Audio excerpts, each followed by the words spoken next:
Hey Sarah, let's take a look at your week 3 assignment 2 drawings.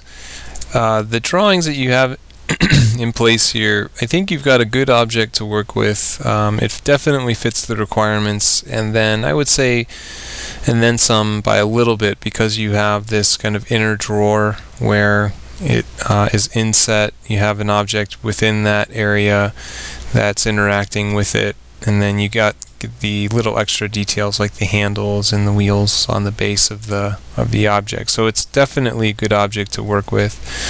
I think for me the biggest issue, well, there's two. One is the perspective, and the main thing is that I think your perspective is actually working out well in terms of it kind of receding towards vanishing points, but the biggest problem comes from your maintaining a vertical line for your edges. So I've gone in here and I've kind of drawn the basic box of the object, and you can see where, you know, I can put a guide in place that's just a straight vertical line, and you can see how much off it is over here, where it just starts to move off in this direction by a lot, and you can see it occurring pretty much in every one of these corners where it just doesn't line up as well as it needs to. You can see down here it moves off in this direction, you know, and here it actually kind of moves off a little bit in this direction as well. And if you can get these lines to be completely vertical the way that they should be, the way that they need to be, the object actually starts to work out much more convincingly and much better.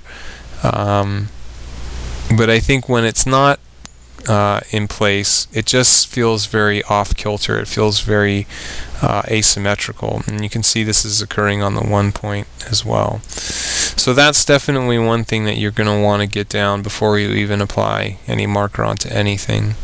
The second thing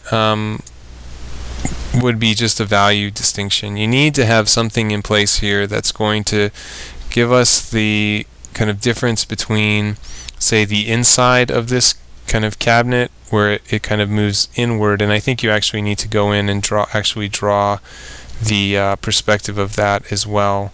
But what's going to be the difference between the front face of this object and kind of the back wall of this object? It should be much darker in this kind of inset than it is out here.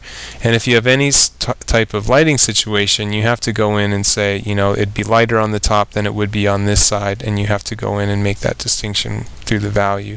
So just overlaying a little bit of gray on top of these areas is going to make it easier for us to figure out kind of the structure of things. So if you were able to go in with a gray and just kind of fill in this kind of center area with a little bit, just so that it tends to be, you know, a little darker, or you can go in and shade kind of this side so that it contrasts with the other side. And these are things that are needed to help clarify things, and I think it's especially important in yours because the texture is very strong, the color is very dark, and so you're going to have a hard time really picking up anything if you don't have you're not going to have a hard time figuring out structure if you don't have any lighting situation in place.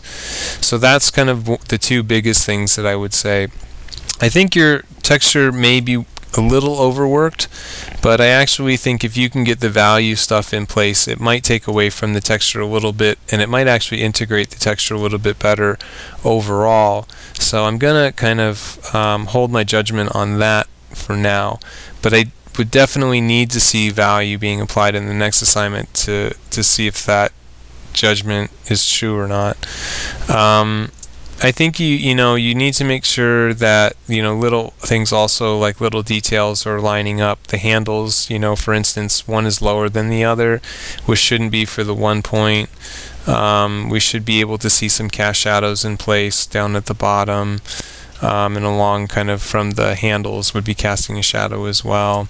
Little things like that. So those are things that, you know, as we move into the next assignment, along with the environment that you're dealing with, you'll want to have resolved, and at the very least you want to have them approached and kind of at least try to figure out, you know, what you can do with it.